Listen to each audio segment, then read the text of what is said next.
सिंध काबीना का एक अहम इजलास हुआ और इजलास में चंद फैसले हुए जिसके बारे में हम मीडिया को आगाह करना चाहेंगे। उसके बाद फिर जो एक अहम इशू है जो चंद दिन से जो कराची में एक कुछ प्रोपेगेंडाज किए गए उसके बारे में भी आपसे बातचीत होगी। तो जी, आज जो सिंध काबीना का इजलास हुआ उसमें मुख्तलिफ फैसले हुए। उसमें तालीम, सकाफ़त, सिक्योरिटी और तरक्याती मनसूबों की जो है सिंध काबीना ने मंजूरी दी। NED यूनिवर्सिटी की गर्ल्स हॉस्टल की दूसरी मंजिल की तामीरात के लिए 190 मिलियन की मंजूरी दी गई। उसके अलावा सकाफ़ती विरसे के तहफ़्फ़ुज़ के लिए काबीना ने सक्खर में जो है एक चर्च और हैदराबाद में एक चर्च की बहाली की मंजूरी दी। और सक्खर और हैदराबाद में तारीख़ी गिरजाघरों की बहाली के लिए 109 मिलियन की जो है वो मंजूरी दी गई है। उसके अलावा सिंध आर्काइव में कुछ 100 मिलियन की मंजूरी दी गई, जहाँ पे वहाँ पे जो हमारे पूरे कदीमी रिकॉर्ड है पाकिस्तान बनने से पहले के, उनको महफूज किया जाए। उसके साथ साथ जो है सुजावल और शिकारपुर में सड़कों की तामीरात की मंजूरी भी दी गई। शुगर सेक्टर में 2026 को मुकम्मल डीरेगुलेट करने के वफाक के मंसूबे पर सिंध काबीना को ब्रीफिंग दी गई। उसमें फिर सिंध कैबिनेट ने एक कैबिनेट मेंबर्स की कमेटी बनाई है under the chairmanship of agriculture minister साहब।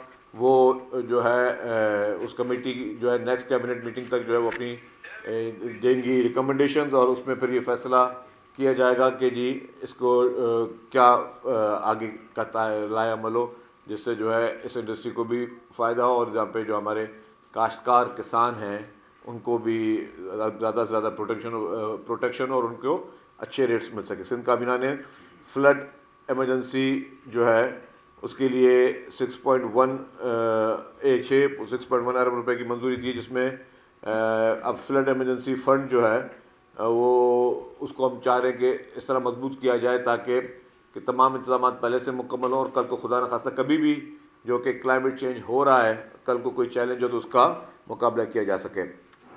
उसके अलावा जो शौकत खाना मेमोरियल ट्रस्ट है उनकी हमारे पास आती है एक्साइज डिपार्टमेंट को दरख्वास्त की जी वो जो है जो सेस टैक्स है उसको उनको इस्तिस्ना दिया जाए, तो उसकी भी सिंध कैबिनेट ने मंजूरी दी। इससे पहले भी हम मंजूरी दे चुके हैं शौकत खानम ट्रस्ट के लिए, तो इस बार भी हमने उसकी मंजूरी दी है।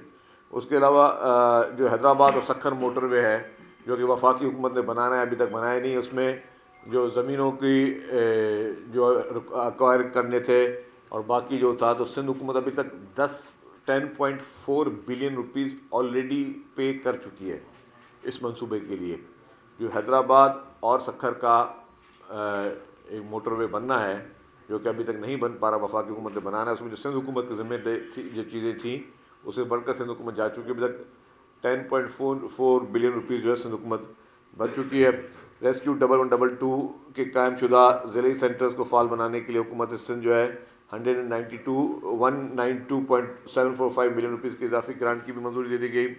और जितने भी हमारे मुलाजमीन हैं सिंध सेक्रेटरीट के, CM हाउस के और गवर्नर हाउस के, उन तमाम मुलाजमीन के लिए जो है उनके लिए उन मुलाजमीन के लिए हेल्थ इंश्योरेंस जो है उसकी तजवीज़ की भी मंजूरी दी गई।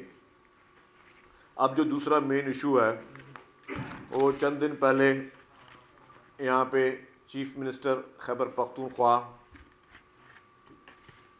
जनाब आए और उन्होंने आने से पहले अपना एक प्रोग्राम दिया। जैसे ही उनके आने की इतला हुई तो सिंध हुकूमत ने उनसे रब्ता किया और उनको कहा गया जी आप आ रहे हैं तो आपको मुकम्मल तौर पर सिक्योरिटी हुकूमत सिंध फराहम करेगी। आपको जो सहूलियात चाहिए, जो फैसिलिटीज़ चाहिए, हुकूमत सिंध आपको प्रोवाइड करेगी। और आपको अगर बुलेट प्रूफ गाड़ी चाहिए, आपको जितनी भी पुलिस दरकार है एज ए चीफ मिनिस्टर, और वैसे भी आप एक सूबे में एज ए मेहमान के तौर पे आ रहे हैं तो आपको वो सारी चीज़ें फराहम की जाएंगी। उन्होंने कहा कि हमें बुलेट प्रूफ गाड़ी नहीं चाहिए, बुलेट प्रूफ गाड़ी हम अपनी खुद उन्होंने अरेंज की हुई थी, बाकी उन्होंने सिक्योरिटी के लिए आमादगी रखी जो कि उनका राइट था, उनको सिक्योरिटी प्रोवाइड की गई। मैं पहले तो बताता चलूँगा, इससे पहले एक थ्रेड भी आया था।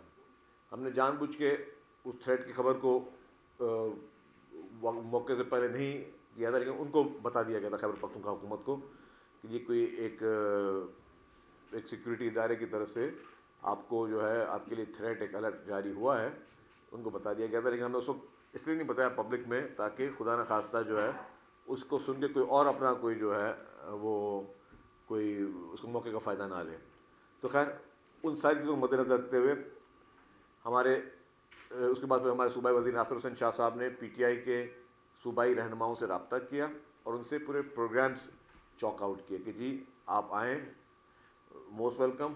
आप जो है आपको जलसा करना है, जगह बताएं, हम आपको जलसे की जगह दें, आपको जो सहूलियतें चाहिए, लेकिन आप किसी तरीके से सड़कें डिस्टर्ब ना करें, ऐसा कोई काम ना करें जैसे लोगों को तकलीफ हो, और ऐसा कोई काम ना करें जो कि हमें ऑलरेडी मालूमात आई हैं कि आपकी सिक्योरिटी को खदशात हैं, तो इस तरह की कोई चीज़ें ना हों। और बड़े अच्छे माहौल में सारी गुफ्तगू हो रही थी। वो आए, आपने देखा कि जी सिंध के एक सीनियर वज़ीर, एक सीनियर रहनुमा, कराची डिवीज़न के सदर सईद गनी साहब गए, उन्होंने उनका इस्तकबाल किया। जैसे ही अपने जहाज़ से बाहर निकले तो वहाँ पे उनको जो सिंधी जो हमारा कल्चरल है, उनको अजरक पहनाई गई, उनको इज़्ज़त दी गई, टोपी पहनाई गई और उनको जो है उनको वेलकम किया गया, जो कि एक अच्छे जेस्चर की शुरुआत भी थी। और ये सारी चीज़ें दिल से की गई, इसका कोई वो नहीं थी कि किसी मीडिया में दिखाने के लिए, ऑप्टिक्स दिखाने के लिए। एक अखलाक की भी जो चीज़ें होती हैं, और सिंध में हमेशा मेहमान नवाजी मशहूर है, तो उसकी वजह से जो हमारे कल्चर में उसको उनको इस्तेमाल किया गया, वो किया गया। ठीक है, वो आए खैर से। उनको पहले दिन ही जो हमारी बातचीत हुई थी, जब उनकी नासिर शाह साहब से उनको कहा गया जी आप इन इलाकों में जाइएगा, इन इलाकों में नहीं जाएगा, क्योंकि यहाँ पे हमें जहाँ पे कुछ जो थ्रेट्स हैं और बाकी इशूज़ हैं, कमिटमेंट के उसके बावजूद आपने देखा कि वो शाम के टाइम पे डिस्ट्रिक्ट साउथ में नज़र आए गए, मना किया गया था। उन्होंने मना बोला, हम नहीं करेंगे। फिर सुंद हुकूमत ने क्या किया, चलो ठीक है, मेहमान है उसको, अब वाले जो कमिटमेंट्स की वायलेशन हो रही हैं, क्योंकि आपको एक सिक्योरिटी प्लान तरतीब देना पड़ता है। किसी भी कोई इस तरह की मूवमेंट होती है और जहाँ पे थ्रेट हो, तो आपको एक सिक्योरिटी प्लान बनाना पड़ता है कि जी कौन कौन से इलाके आपने पहले तरीके से वहाँ पे उनको रैकी करनी है और सारी चीज़ें करनी, कोई अफसोसनाक वाक़या ना हो। खैर कमिटमेंट की, उसके बावजूद भी कमिटमेंट को फिर उन्होंने जो है उसकी वायलेशन की और उन्होंने सिक्योरिटी की ब्रीच करते हुए उन इलाकों में क्या साउथ में जहाँ पे उन्होंने कमिटमेंट की नहीं करेंगे। ठीक है, सेकंड डे फिर पता चला कि हैदराबाद जा रहे हैं, बिस्मिल्लाह हैदराबाद गया। हैदराबाद में उनको मुकम्मल तौर पर वही सिक्योरिटी, वही सारी चीज़ें जो उन्होंने रूट दिया था कि जी वापसी में जो उनको रूट इंतजामिया ने दिया था और उन्होंने उसको अग्री किया था, उस रूट में रात को ये चला गया हैदराबाद वाली पुल पे। अब मुझे वो कितने लोग जो हैदराबाद से वाकई में हैदराबाद आते जाते हैं, आप लोग रोज जाते होंगे, आप रूटीन में अभी भी चले जाए ना, दिन का टाइम है, वहाँ पर ट्रैफिक में फंसेंगे। वो नेशनल हाईवे अथॉरिटी की, फेडरल गवर्नमेंट की वो प्रोजेक्ट है, वो पुल है, पूरे पाकिस्तान की मेन आर्टरी वो है। पूरे पाकिस्तान से अगर आपको कोई भी गुड्स ट्रांसपोर्ट है, आपके पूरे पाकिस्तान की इंपोर्ट, आपके पूरे पाकिस्तान की एक्सपोर्ट जो कि कराची पोर्ट पे होती है, सारी हैवी ट्रैफिक जो है वो उस पुल से जाती है। आप रूटीन में चले जाएं तो आपको जो है वहाँ पे आप फंस जाते हो, और जब आप बगैर प्लान के आप रूट एक देते हो, वहाँ पे आप अपने पूरे जुलूस लेके पहुँचोगे और ऑपोजिट साइड से पूरे कराची से पूरी पाकिस्तान की ट्रैफिक तरसील में जारी होगी, तो जाहिर है आपका वहाँ पे ट्रैफिक में ब्लॉकेज होगी। वहाँ पे मौसू जाहिर है हमें भी अफसोस हुआ, लेकिन वो उनको वहाँ पे काफ़ी इंतजार करना पड़ा, वो ट्रैफिक फंस गए। अब आप हैदराबाद में गए तो आपने क्या किया, आपने उठते ही फिर तनकीद करना भी शुरू कर दी, आपने नाम लेकर निशाने बनाने भी शुरू कर दिए। वो आहिस्ते आहिस्ते आपने भी कहा, आहिस्ते आहिस्ते आहिस्ते आहिस्ते आपको जो इज़्ज़त दी गई, आपको जो एहतराम दिया गया, आपने उसकी वो जो कहते हैं कि लाज नहीं रखी। चले ठीक है, आप अपनी तकरीरें भी करें, कुछ भी करें, हमें उससे फ़र्क नहीं पड़ता, लेकिन आपने एक एक चीज़ की बाकायदा वायलेशन की। और हैदराबाद वाले में भी आपने क्या किया, आपने हुकूमत सिंध पर इल्ज़ाम लगा दिया कि हुकूमत सिंध ने मुझे जो है वहाँ पे रोका। अच्छा, हुकूमत सिंध ने अगर आपको हैदराबाद ब्रिज पे आपकी गलत, आपके इंतज़ामिया की गलत कमिटमेंट की वजह से, और जहाँ पे रश का हमेशा फंसने का चांसेस होता है उस हैदराबाद वाले उस ब्रिज पे, हुकूमत सिंध को क्या फ़ायदा मिला इससे पहले? अगर आपको वहाँ पे कुछ घंटे आप फंस गए तो हुकूमत सिंध को इससे क्या फ़ायदा मिला, क्या मकसद पूरे हुए? कि आप एकदम आप इल्ज़ाम लगाना शुरू कर दिया दूसरे दिन सुबह को कि मुझे सिंध हुकूमत ने जो है वहाँ ट्रैफिक में मुझे फंसा दिया, और ये कि मतलब हमें क्या, मतलब आपको कोई टीज़ करके हमें कोई फ़ायदा मिलना था? अगर हमारे रवैया इस तरह होते जिस तरह पीटीआई के रवैये रहे हैं, तो फिर तो हम आपको बिल्कुल, खुदा न खादा किसी का डर खौफ से नहीं, हम आपको बिल्कुल बोलते जी नहीं, आपको हम वेलकम ही नहीं करते और कोई चीज़ ही नहीं है। जब आपको ये इल्म में है कि जी आपको वेलकम भी किया गया, आपके लिए रूट्स भी प्रोवाइड किए गए, आपको सिक्योरिटी प्रोवाइड की गई, तो आपको 4-5 घंटे किसी ट्रैफिक में फंसा के हमें क्या मिलना था? क्योंकि वो आप अपनी जो आपके जो रूट्स दिए गए उन रूट्स पे आपने फॉलो नहीं किया और अपनी गलत किस्म की पॉलिसी की वजह से, और उसके बाद फिर आप हुकूमत सिंध पे मतलब इल्ज़ामात लगा रहे हैं कि ये आपकी वजह से जो हम ट्रैफिक में फंस गए। चले ये बात भी ख़त्म हुई। फिर कहा गया जी हमें जलसा करना, यस जलसे की इजाज़त दी गई। जलसा की इजाज़त वर्बली पहले दे दी गई थी और फिर जो है ज़ाहिर है उनको 1-1.5 घंटे की देर हुई जो लेटर की, वो लेटर दे दी कि भाई आप जलसा करो। और आपको पता है कि बाग जना जो है वो हुकूमत सिंध इजाज़त देती है लॉ एंड ऑर्डर वगैरह सारी चीज़ें देख कर। उसके बाद जो है ये एक ट्रस्ट है जो ट्रस्ट इजाज़त देता है, जो कि फेडरल गवर्नमेंट के अंदर है। क्योंकि जब कायद-ए-आज़म की जो वो मज़ार कायद है और उसके सराउंडिंग जो एरियाज़ हैं वो ट्रस्ट उसको करता है पूरा मॉनिटर, और वही उसको कंट्रोल करता है। उनकी इजाज़त में थोड़ा टाइम लग गया, तो वो एक था। हमने आपको कभी नहीं कहा कि आप जलसा ना करो, आप जलसा करते। हमने ये भी कहा जी, अच्छा जब हमने जलसे की इजाज़त दी 5 मिनट के अंदर पीटीआई के रहनुमाओं का बयान है कि अब हम जलसा ग्राउंड पे नहीं करेंगे। आप सबने वो बयान देखे, कोई बात छुपी हुई नहीं थी। 5 मिनट के अंदर इसके मतलब आपको आपके जहन में कोई और चीज़ थी कि कोई शरारत करनी है, कोई गड़बड़ करनी है, कोई कॉन्फ्लिक्ट कर रहा है, कोई लड़ाई करनी है। आपने कहा जी हम जलसा जो है वो अब ग्राउंड के अंदर नहीं करेंगे, अब ग्राउंड के बाहर करेंगे। हमने कहा जी, होम मिनिस्टर साहब ने भी कहा कि जी आपको जिस चीज़ की इजाज़त मिली आप वो काम करें, बाकी काम आप नहीं कर सकते। और उन इलाकों में डेफिनेटली अगर आप किसी भी पॉलिटिकल पार्टी का जलसा देख लें, कराची में एमक्यूएम का देख लें, जमात इस्लामी का देख लें, पीपल्स पार्टी का देख लें, सिंध भर में कहीं भी देखें, तो वहाँ पे ट्रैफिक पुलिस और पुलिस जो है ट्रैफिक प्लान बनाती है। क्या करती है कि जी 3-4 रास्ते रोक दिए जाते हैं और एक ही लोगों के आने के लिए एक ही एंट्री और एक ही एग्जिट होता है। आपने कहीं भी कोई जलसे कवर किए हों, ये नहीं होता कि हर तरफ से लोगों को इजाज़त दे दी जाएगी कि कहीं पर आके ब्लॉकेज हो और फिर सिक्योरिटी वाले जो अपने एक सिक्योरिटी का वो कर रहे होते हैं वो भी उसको ना कर सके। आपको पता है कि जब हम मुहर्रम के जुलूस होते हैं तभी भी एक सिक्योरिटी का एक पूरा एक सिस्टम बनाया जाता है कि हर जगह से ट्रैफिक नहीं खोली जाती, कहीं कंटेनर लगा के बंद किए जाते हैं इलाके, ताकि जी हर जगह से जो है लोग ना आ सकें, खुदा न खास्ता। क्योंकि आपके पास थ्रेट अलर्ट था कि कोई दहशतगर्द घुसना आ जाए तो एक ही रास्ता खोला गया जहाँ पे सबकी चेकिंग और सारी चीज़ें हों। वो ही इंतजाम इनके लिए भी किए गए थे और नासिर शाह साहब ने इनको ये भी ऑफर दी थी, भाई आपको इंतजामिया इंतजाम के लिए जो जो चीज़ें दरकार है वो देने के तैयार हैं। अगर आपके पास किसी चीज़ की कमी तो हम आपको लोग भी भर के देने के लिए तैयार हैं, अगर आपको कोई ऐसा भी आप हमारे मेहमान हो। खैर इन तमाम चीज़ों का नाजायज़ फ़ायदा लिया गया और फिर एक दफ़ा एक ख़तरनाक कोशिश की गई, वो फिर हुकूमत ने बहुत ही तहम्मुल से उसका जो है मुकाबला किया। ख़तरनाक कोशिश की गई कि 9 मई जैसा वाक़या कराची में दोहराया जाए।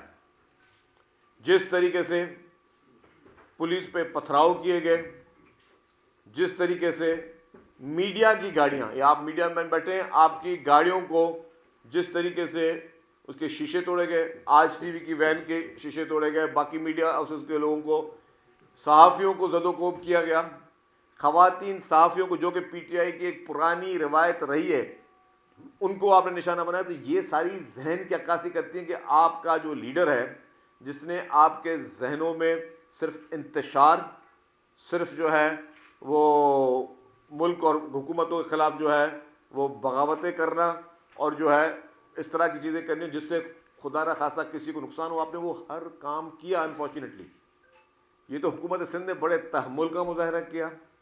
हुकूमत ने कहा कि हम अमन अमान को किसी को हाथ में नहीं लेने देंगे और कोई ऐसा माहौल ना क्रिएट करें। आप देखें इन सारी चीज़ों के बाद ना पीटीआई की सूबाई क़यादत में कोई पर्चा काटा गया कोई चीज़ की, ना उन मौसूफ जिन्होंने कमिटमेंट्स की थी हुकूमत के साथ, वर्बल कमिटमेंट्स थी कि हम ये चीज़ें नहीं करेंगे, जो आपका प्लान है उस पर करेंगे। आप अपने, और उस दिन जलसे में भी आपने अपने मर्जी से अपने रूट्स लिए। जब आपके लिए एक रूट खोला गया जिसमें आपको और आपकी पब्लिक को आना है तो आपने वही रूट इख्तियार करना था। आप घूम फिर के अपनी मर्जी से फिर आपने वो अपनी वो कर की, और आपने जिस तरीके से वहाँ पे पुलिस को, जो पुलिस के अफसर, जो बेचारे सिपाही जो आपकी हमारी हिफाजत के लिए, उनको जैसा ज़दोकोब किया, उनको वो ज़ख्मी हुए। मैं समझता हूँ कि ये वही इंतशारी सियासत है जिसकी वजह से हमारा और पूरे पाकिस्तान का आपसे इख्तलाफ है कि इस कराची में पहले भी इस तरह की इंतशार की सियासत जिन लोगों ने की, लोगों ने उसको रिजेक्ट किया। आपने फिर वही इंतशारी सियासत करने की कोशिश की, आपने फिर वही नफरत अंगेज ज़ुबान इस्तेमाल करने की कोशिश की, आपने फिर उस तरीके से मुखालफों को, जिस तरीके से सियासी मुखालफों को एक अदब के दायरे में बात की जाती है, आपने फिर जो है बिलो द बेल्ट आपने वो गुफ्तगू की, ये कहीं से भी काबिल कबूल नहीं है। मैं आपको सिर्फ एक स्लाइड दिखाता हूँ, ये गौर से देखिएगा। पहले एक सेकंड, ये सारे मैं कैमरा मैन से गुजारिश करूँगा कि देखें कि उस दिन कराची में हुआ क्या। ये चलाएं जी।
चारों तरफ से पत्थर बरसाए जा रहे थे, डंडियों से जो है वो मारना शुरू किया है, लाते एक दूसरे की नाक तोड़ दी गई, उसका मुंह फाड़ दिया गया।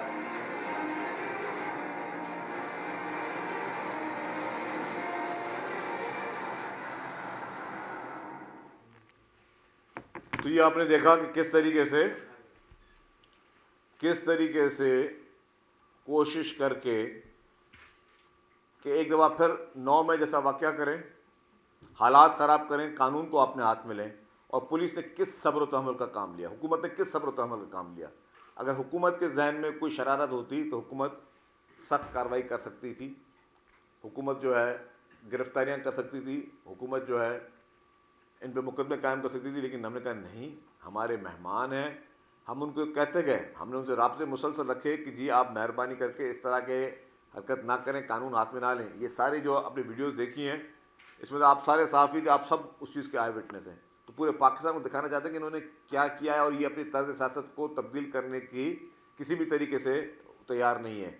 जो इंतशार की सियासत इन्होंने पूरे पाकिस्तान में की हुई है, जिस तरीके से पाकिस्तान के ख़िलाफ़ पूरी दुनिया में बैठकर ये प्रोपेगेंडा करते रहे, जिस तरीके से ये पाकिस्तान के ख़िलाफ़ साजिशें करते रहें, पाकिस्तान के इदारों के खिलाफ साजिशें करते रहें, इनका कोई मूड नहीं है कि कौमी दायरे में आके ये सही और साफ सियासत करें।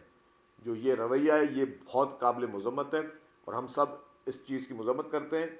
हमने मेहमान नवाजी हमने दिल से करने की कोशिश की, हमने पहल की मेहमान नवाजी करने में। हमने रिवायत को हटके सियासी मुखालफत को एक जगह रख के हम पे ये सवाल किया गया कि जी आप अगर पीटीआई के चीफ मिनिस्टर को इस तरह वेलकम करें, इसका मतलब है कि फ्यूचर में कोई पीटीआई और पीपल्स पार्टी को इत्तेहाद होने वाला। हमने कहा नहीं, ऐसी कोई बात नहीं है, उनकी सियासत अलग है, हमारी सियासत अलग है।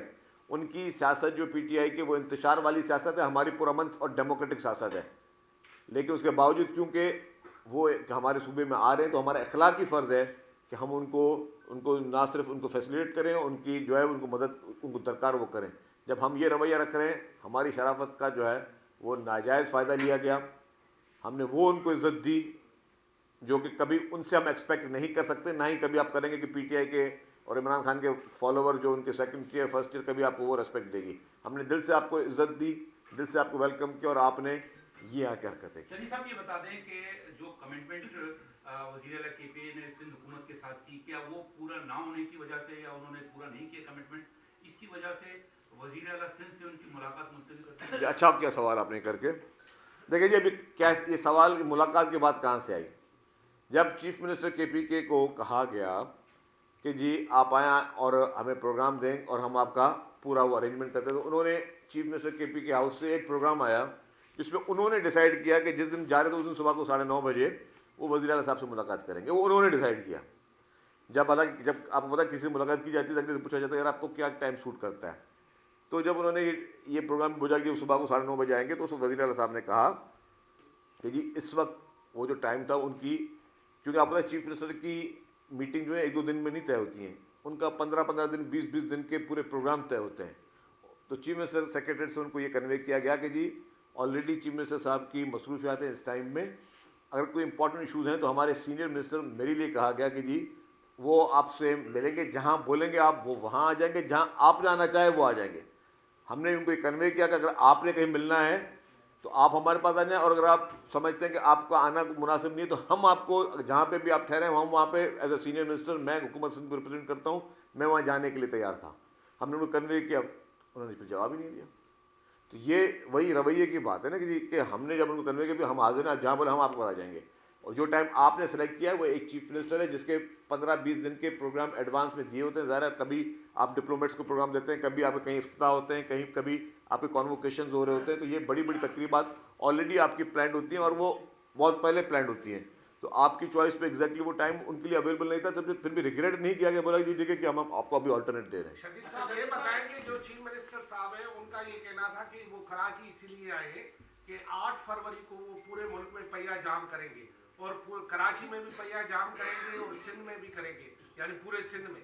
तो ये क्या आप उनको पहिया जाम करने देंगे? और जो जिस मकसद के लिए आया था उसका वो समझ रहा है कि वो उस मकसद में कामयाब हो गया, कारकुनों को चार्ज कर गया, अब 8 फरवरी को पूरा कराची पूरा सिंध बंद हो जाएगा? देखिए जी, मैं आपको बता दूं कि 8 फरवरी को किसी भी सूरत में सूबा सिंध में कहीं भी इस तरह की कोई हरकत नहीं होने देंगे जिससे कोई ज़बरदस्ती कारोबार या ट्रांसपोर्ट बंद करे। माजी में कुछ लोग ये हरकतें करते थे और वो भी अब उस चीज़ से हट गए। तो मैं ये वाज़ेह तौर पे बता दूं कि किसी भी सूरत में 8 फरवरी को ना ही कोई पहिया जाम होने दिया जाएगा, ना कोई दुकान बंद होने दी जाएगी, ना कोई हड़ताल होने दी जाएगी। और दूसरी बात ये कि भले वो इस दौरे में आए, हमने उनको नेक नीति का पैगाम दिया आने का, आप सियासत करें, आप पॉलिटिकल पार्टी हैं, आके आप काम करें, लेकिन वो मेरे ख्याल से वो ये भी डिज़र्व नहीं करते थे। अच्छा शाजिद साहब, केपी के जो मुआन खास है शफी जान, उसने कल रात एक टीवी चैनल पे कहा कि मुलाकात जो थी वो सीएम सिंध से हमारी तय थी, लेकिन सीएम सिंध की तरफ से उसके पीएसओ ने हमें फोन करके बताया कि हमारे ऊपर का प्रेशर आ गया, इसलिए हम मुलाकात नहीं कर सकते। शाजिद साहब आपसे मुलाकात कर सकते हैं, तो क्या वाकई ऐसी कोई बातचीत हुई है? मेरी बात सुने, अब यही देखें ना कि ये बिल्कुल झूठ का पलंदा है। इनका पीटीआई का मकसद ही ये है कि अपनी दिल की बातें किसी और के जो है वो मुंह में डालना। अब अगर उन्होंने कहा कि ये बात कही है तो मैं उनको बोलता हूँ चैलेंज करें, बताएं आपको किसने ये बात कही है। सिर्फ झूठ। पीटीआई का मकसद क्या है? इनकी पूरी लीडरशिप का प्रोपेगेंडा, झूठ, इस तरह की चीज़ें फैलाएं जिससे जो है लोगों को गुमराह किया जाए। आपने की माशाल्लाह से, लेकिन ये बताइएगा एक्शन का रिएक्शन होता है। हमने देखा कि जो ग्राउंड का जहाँ जलसे की इजाजत आपकी जानिब से दी गई थी, फिर आपने कहा कि वो वफाकी टेरिटरी है इसलिए वो परमिशन देंगे, लेकिन वहाँ पर पुलिस मोबाइल्स का वहाँ पर होना, गेट्स को लॉक कर देना और वहाँ पर जलसागाह में जो लोग थे उन्हें निकाल देना, तो इसका तो एक्शन का रिएक्शन जरूर आता है। आपके कारकुनान होते तो वो भी यही रिएक्शन करते, यही उम्मीद थी। लेकिन दूसरी जानिब ये भी कहा जा रहा है कि आपको अचानक से वाकईतन कोई प्रेशर जो है वो बिल्ड हुआ, आपने इजाजत तो दे दी लेकिन बाद में आपको भी प्रेशर हुआ, उसके बाद आपने जो है ये तमाम सूरत हाल जो पुलिस की। चलो मैं समझ गया सवाल आपका। ये एक अच्छी ख्वाहिश ज़रूर हो सकती है किसी की। मैं दूसरी बात बताऊँ, इनमें इसी बात में एक सवाल में एक उनका और झूठ साबित हुआ। जिस दिन हमने एनओसी दी तो ये फरमाते हैं कि जी ग्राउंड के तो गेट बंद पड़े हुए हैं, ग्राउंड के गेटों में ताले लगे हुए थे। आपको बताऊँ उस ग्राउंड में गेट है ही नहीं। अच्छा, आप अभी भी चले जाओ उस ग्राउंड में मुझे गेट दिखा दो, उस ग्राउंड में गेट है नहीं, नंबर 1। और एनओसी से एक दिन पहले वज़ीर आला साहब जब कराची आए थे वो अपने वर्करों के साथ, अहदेदारों के साथ उस ग्राउंड के अंदर मौजूद थे एनओसी से एक दिन पहले। तो अगर ग्राउंड के में गेट में ताले लगे हुए थे और अगर गेट थे तो वो अंदर क्या करने गए थे भाई? पहले वो कैसे गए? क्या कूद के गए थे वो? एक ये बात। दूसरी बात ये, जब भी किसी जगह में प्रोग्राम होता है तो क्या पुलिस सिक्योरिटी देती है, नहीं देती है? अगर पुलिस की मोबाइलें अगर ग्राउंड के अंदर हैं तो वो सिक्योरिटी देने के लिए हैं, वो आप लोगों को सिक्योर करने के लिए, वो देखने के लिए खुदा खासा कोई आगे कोई चीज़ प्लान तो नहीं करके जा रहा। तो पुलिस के ये, आप किसी भी मजहबी त्यौहार हो या कोई पॉलिटिकल बड़ी गैदरिंग हो, आप देखेंगे कि पुलिस की नफरी पहले एडवांस में आती है, थोड़ी कि जलसे के बाद आएंगे पुलिस वहाँ पे। ये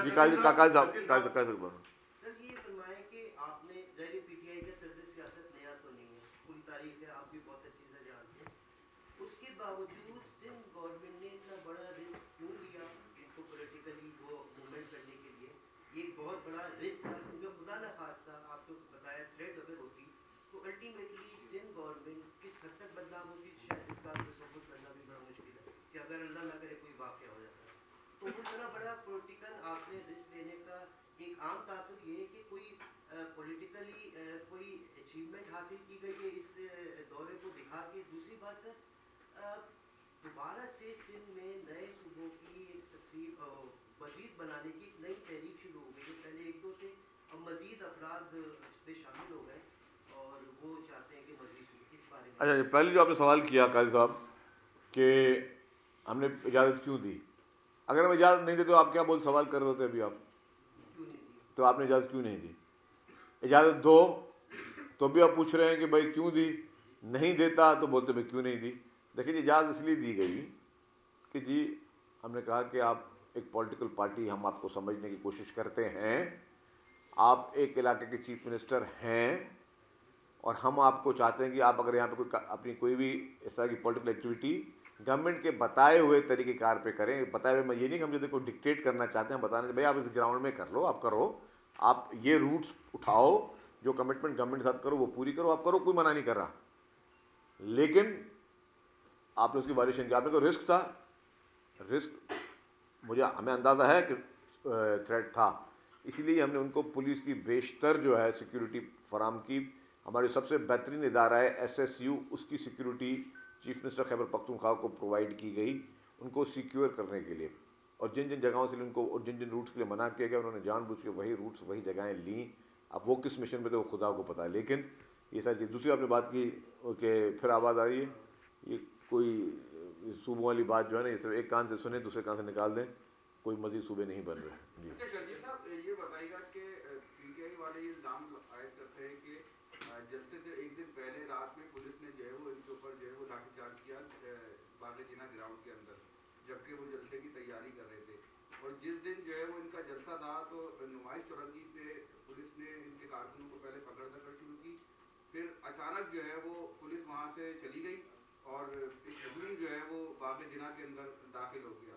तो ये इनको रोका क्यों गया था जब इनको इजाज़त? अच्छा, मेरी बात सुने, अभी आप बहुत जलसे से एक दिन पहले की बात कर रहे हैं। जब भी किसी जगह पे बड़ा इवेंट होता है तो पहले जगह की BD होती है, उनको क्लियर किया जाता है। अगर आपने आज कोई इजाज़त दी है तो आप एक दिन पहले से तो नहीं बोलोगे कि भाई आप कार्रवाई शुरू कर दो, एक पहले एक स्वीपिंग उसे कहते हैं, BD और स्वीपिंग कहते हैं, वो टर्मिनोलॉजी होती है, वो की जाती है। आपने खुद कहा कि जी PTI कहते हैं हमारे लोगों को रोका गया और अचानक से पुलिस वहाँ से चली गई, तो इसका मकसद क्या था? अगर रोका गया था तो पुलिस अचानक फिर क्या PTI के कहने पे पुलिस वापस गई थी? तो ये मैं कहूँ, ये हमें झूठ के सर पैर नहीं होते, कभी एक बात करेंगे, कभी दूसरी बात करेंगे, तीसरी बात करेंगे। उनकी सारी बातों का मफरूज़ ये है कि वो यहाँ पे अमन अमान ख़राब करना चाहते थे, वो यहाँ से कोई बहुत बड़ी खबर बना के लेके जाना चाहते थे। PTI चाहती थी कि यहाँ पे किसी तरीके से हुकूमत सिंध को बदनाम करने आए और हमें कोई सख्ती करे, कोई रोके, कोई FIR कटे, कोई अरेस्ट करे। हमने वो कोई उनकी चीज़ नहीं करने दी। हमने कहा कि हमने उनको वो इज़्ज़त दी जो उन्होंने शायद अपने हमसे वो हमें ये रियलाइज़ करवाना चाह रहे हैं कि हमसे कोई गलती हो गई। हमने उनको इज़्ज़त दी कि भाई आप गवर्नमेंट के बनाए हुए प्लान पे आप आके काम करें, आपको जितने बंदे लेके आने लेके आएँ। आपने खुद देखा कि लोगों का रिस्पॉन्स, जो कराची शहर है, जितना बड़ा क्लेम PTI करती है कि कराची हमारा है और कराची में हमारी इतनी सीटें थी होती, आपको आप कराची में सब मुख्तलिफ जगहों पर रहते हैं ना, आपको पूरा शहर नज़र आया कि पूरे शहर में रैलियाँ निकल रही हैं, पूरे शहर में कोई सेलिब्रेशन हो रही है, पूरे शहर में कुछ क्या हो रहा है? आप लोगों को नज़र आया नहीं आया, मुझे आप बता दें। काजी साहब आप बताएं। नहीं है ना? अब आप ये सारे साफ ही बोल रहे, मैं नहीं बोल रहा और मैंने किसी को पढ़ा के नहीं बैठाया।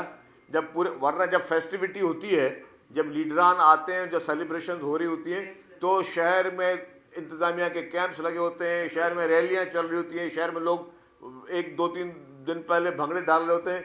ये इस तरह का कोई माहौल नहीं था, क्योंकि मैं ये नहीं बोला कि उनकी कोई फॉलोइंग है या नहीं है, लेकिन ठीक है, वो जो शो समझ के आए थे उसमें उनको मायूसी हुई और उसी मायूसी की वजह थी जो मैंने वीडियो दिखाई कि खबर नहीं बन रही थी, लोग नहीं निकल रहे, तो फिर एक वाहिद चॉइस क्या उनके पास रह गई? वाहिद चॉइस उनके पास ये रह गई कि हम कोई ऐसा हंगामा करें, ऐसा कोई फसाद करें जिससे कोई खबर बन सके। आप लोगों का लास्ट क्वेश्चन कर लें। अच्छा, सेकंड लास्ट। अच्छा, जब मैं ले रहा हूँ 4 सवाल ले रहा हूँ। इनकी आमद से कुछ रोज कबल DSP ने पूरा बयानिया के बारे में बताया, PTI के बारे में मौलाना का नाम लेकर चीज़ें बताई। तो जब आप लोगों ने इजाज़त दी, परमिशन दी एक्टिविटीज़ की, एक तरफ DSP कहता है कि ये जो दहशतगर्दों को सपोर्ट करते हैं, वहाँ मुख्तलिफ इन्होंने दहशतगर्द छुड़ाए, ये किया, उनको आप यहाँ पे इजाज़त दे रहे हैं। तो इस सारी एक्टिविटी के बाद जब वो आए और चले गए, क्या फौज की जानिब से कोई रास्ता आप लोगों से किया कि हम कुछ और बयानिया पेश करते हैं, आप इनको नहीं जी, बिल्कुल वो जिनकी आप बात करें उनका अपने मैकेनिज्म है, उनका अपने एक इदारे के अपने उनके हैं तरीके, उनके पास एक इन्फॉर्मेशन है, उनके पास सबूत है, उनके पास शवाहिद हैं। और कौन सी बात गलत की DGISPR ने PTI के बारे में, क्या ये बात गलत है या आप भूल गए या मैं भूल गया कि इमरान खान कहते थे कि जी तालिबान के दफातर जो हैं वो पाकिस्तान में खोले जाएं? क्या आप और मैं भूल गए कि जो वो तालिबान जो कि पाकिस्तान पीपल्स पार्टी के दौर में तालिबान के रहनुमा अरेस्ट हुए थे, उस वक्त फॉरेन मिनिस्टर थे शाह महमूद कुरैशी साहब, जिस दौर में मैं आपको अभी आप निकाल दें गूगल या ChatGPT आपको बता देगा कि पाकिस्तान पीपल्स पार्टी की जब दौर हुकूमत थी तब फॉरेन मिनिस्टर थे शाह महमूद कुरैशी साहब, तब तालिबान के रहनुमा अरेस्ट हुए। और जब इमरान खान साहब की हुकूमत थी तब फॉरेन मिनिस्टर थे शाह महमूद कुरैशी साहब। उस दौर में उन तालिबान के रहनुमाओं को बाइज्जत बरी किया गया, सजा याफ्ता लोगों को, कॉन्विक्टेड लोगों को, कॉन्विक्शन को, अगर कॉन्विक्ट बंदे को रिलीज़ करवाना है तो भाई आप फिर कोर्ट में जाओगे, बगैर कोर्ट के उनको रिलीज़ करवाया गया उस वक्त से शाह महमूद कुरैशी साहब। तो मैं वही बता रहा हूँ कि PTI के दौर में क्या क्या हुआ, तालिबान के लिए उनका क्या रवैया रहा इमरान खान का, फिर जिस तरीके से मदरसों को फंडिंग जिस तरीके से देनी पड़ी वो देते रहे हमेशा, और जितना सॉफ्ट कॉर्नर रखा, और वो हम उन तालिबान उन दहशत गर्दों की बात कर रहे हैं। कोई आम बात नहीं है कि इसको सब इग्नोर कर लें कि यार मुल्क के एक बंदा अपने आप को बड़ा लीडर कहलवाता है, इग्नोर कर लें कि वो बंदा जिसने APS का वाक़या किया हो, जिसमें सैकड़ों बच्चे शहीद हुए हों, जिसकी वजह से हमारे मजहबी मुकामात पे, हमारे इमाम बारगाहों पे हमले हुए हों, हमारी मसाजिद पे हमले हुए हों, वो ज़िम्मेदारी कबूल कर रहे हों, फिर आपकी पुलिस पे, आपके फ़ौजी जवानों पे हमले हुए हों, आपकी कौम के बाज़ारों पे, दुकानों पे, जगह कहाँ कहाँ हमले नहीं हुए हों, जहाँ पे आपको पता है क्या क्या हालात थे, उन चीज़ों पे हमले हुए हों, उन लोगों को अगर वो पार्टी प्रोटेक्ट करे या नरम गोशा रखेगी तो क्या कहलाया जाएगा। मैं एक बात रह गया कहते हुए, हमें जो ये थ्रेट्स थे, तो आपको पता होगा कुछ दिन पहले ही एक खातून बच्ची पकड़ी गई जिसके पास से जो है वो एक खुदकश जैकेट बरामद हुई। फिर उसके बाद 2 टन से ज़्यादा जो है वो आपका बारूद मवाद पकड़ के, खुदा ना खास्ता जिस तरह वो काजी साहब ने बात की कि अगर कुछ हो जाता तो फिल्म तो गले में हमारे ही इन्होंने पढ़नी थी, अगर एक्स्ट्रा प्रोटेक्टिव नहीं होते, ये 2-4 वाक्य तो पकड़ गए, खुदा ना खाता कोई ऐसा भी हो सकता है कि जो ना पकड़ा गया हो ना, और अगर उसने अगर खुदा ना खाता ये टारगेट कर दिया तो फिर क्या आप लोग बोलते हो, फिर हम क्या बोलते। आपने बात काजी साहब बिल्कुल मंतक की वाली बात कही कि भाई जब आपको पता भी था थ्रेट था तो आपने परमिशन कैसे दी। अगर हम परमिशन नहीं देते तो फिर भी हम गालियाँ खा रहे होते कि जी आप डेमोक्रेटिक लोग हैं, आपने क्यों नहीं परमिशन दी। तो इन लोगों को जिनको इज्जत दी गई, जिनके लिए रास्ता निकाला गया कि भाई आपको अगर कोई काम करना है तो आपको हम ये रास्ते दे रहे हैं, आप ये करें, यूज़ करें, उन्होंने उसको अब्यूज़ किया। जो इज़्ज़त दी गई उस इज़्ज़त को उन्होंने बोला कि नहीं ये इज़्ज़त हमें ना दो, हम अपनी वही सियासत करेंगे, हम गालम गलोच की सियासत करेंगे, हम इल्ज़ामात की सियासत करेंगे, हम झूठ की सियासत करेंगे, हम इल्ज़ाम तराशी की सियासत करेंगे, हम बहुतान की सियासत करेंगे। ये लोग अपने उस रवैये में आज दिन तक उसी तरीके से कायम और दायम हैं।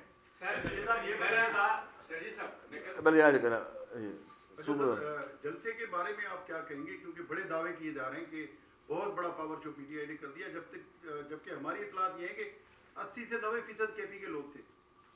देखिए कहाँ के भी लोगों, इशू ये है कि अगर लोग होते, अगर लोग आने थे, जब खुद ने सबने अभी आपके साफी दोस्त ने बोला कि भाई पुलिस हट गई थी, लोग आ रहे थे, जमा हो रहे थे, तो फिर जलसा क्यों नहीं किया, किसने मना किया था आपको।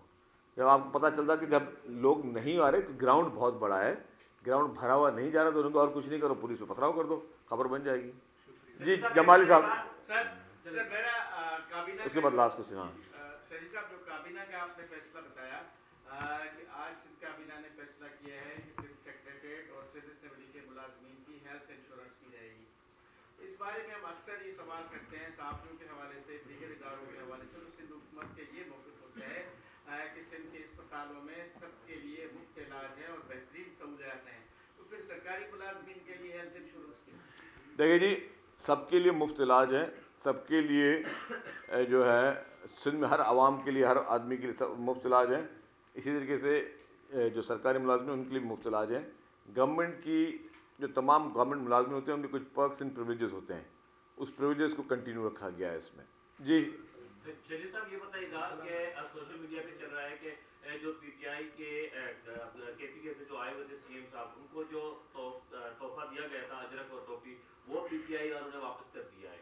एक तो ये, दूसरा ये कि ये जो वाकया हुआ जना ग्राउंड के पास, वैसे बात करते हैं कि तमाम शहरी बराबर के हैं, कानून सबके लिए है, तो फिर पीटीआई वालों से इतनी रियायत क्यों? जब सिंध से आए हुए सिंध के जो लोग एहतजाज करते हैं कराची प्रेस क्लब के सामने, तो मासूम बच्चों पे पुलिस तशद्दुद करती है, उनको जो है उनके खिलाफ पर्चा भी काटा जाता है। अगर रैली निकाली जाती है अवामी तहरीक की जाने से हैदराबाद में, तो इनके खिलाफ मुकदमा क्यों नहीं दर्ज हो सकता? देखिए जी, अब आपने कहा कि उन्होंने अजरक टोपी वापस कर दी, मुझे नहीं पता उसका, और इसका मतलब अजरक टोपी हम बोलते हैं हमारी इज्जत में नकूदी, तो उसका मतलब आप बोलते हैं मैं इस इज्जत के काबिल नहीं वापस करूँ, एक ही मकसद निकाला जा सकता है। दूसरा मुझे नहीं पता, मैं अभी आपके मफरूज़ों की खबर है, जब तो मैं वेरीफाई कर लूँ कि उन्होंने वाकई वापस किए नहीं, कि मुझे तो नहीं पता चला। अभी सही मैंने साहब से पूछा करूँगा कि भाई उनको अब मिली नहीं मिली है, और अगर मिली है तो पूछूंगा भाई क्या कह के उन्होंने वापस किए। ठीक है जी, थैंक यू वेरी मच।